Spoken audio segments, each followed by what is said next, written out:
Hello, in this screencast I want to demonstrate how we can do a line of best fit in Excel. I use Excel 2016 on a PC, and how we can actually calculate the values for a correlation.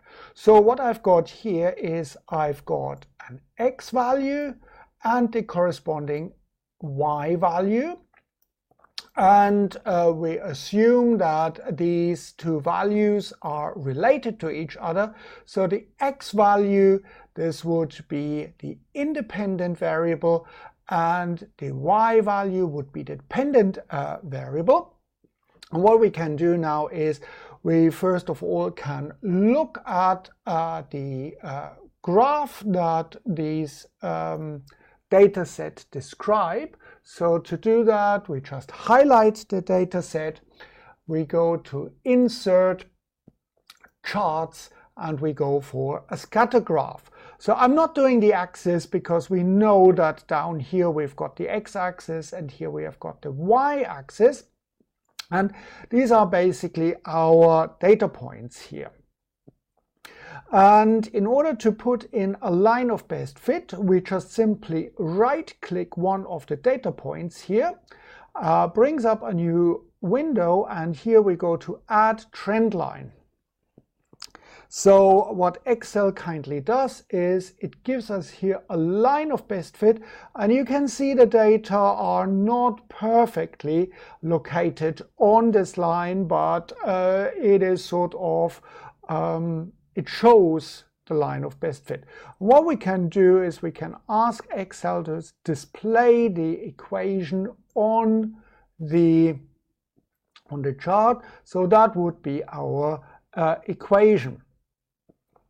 Now we can very easily, let me move this out of the way, we can now easily calculate a correlation coefficient, and this is the correlation coefficient R, the Pearson's R, and we can do that with the Excel function correl equation.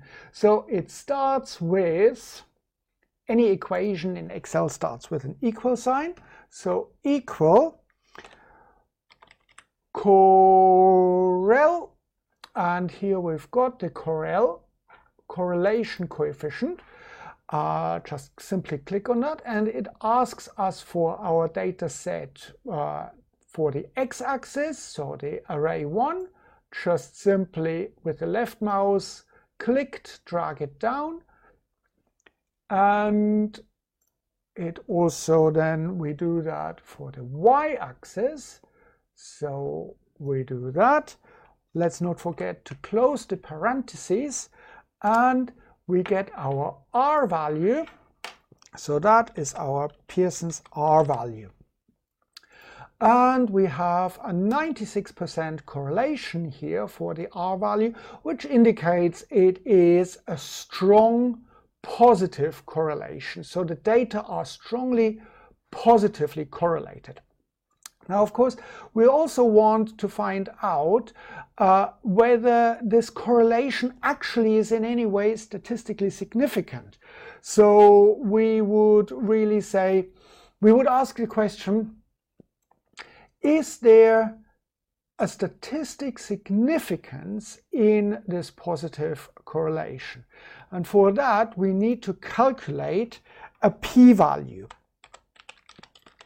So in any kind of statistics hypothesis testing, we determine a p-value, and we compare that usually to an alpha value, an alpha confidence value. So our null hypothesis basically says there is no statistically significant difference, so no difference between our R value and an R value and R equals 0, which means there is no statistically significant correlation. And we accept the null hypothesis, accept null if the p-value is larger than our alpha. So how do we find the p-value? Well, what we can do is we go to one of the inbuilt functions of Excel, and for that you need to have the data analysis pack installed, and you can find instructions how to do that in another video. So if we go to data, go to data analysis, and here in this data analysis drop-down menu we go to regression. Click OK, and now it will ask us about the different input range. So here it will ask us the input range for the y. So we just simply drag that down with the left mouse button clicked. It will ask the same thing for the x value, and again we do that. We have labels in our first row, and we want the confidence level at 95%. And now we just simply go for the output range. We want this to be outputted, let's say, here, and press OK. So what we get is, again, we get here our R value. So this is actually the R value that we just calculated with the correlation, and we get, very nicely, we get a p-value here. So that is a p-value. And in this case we see that our p-value, p equals 0.00198, and we set our confidence value to 95%, so the alpha is 1 minus the confidence, so that would be 0.05.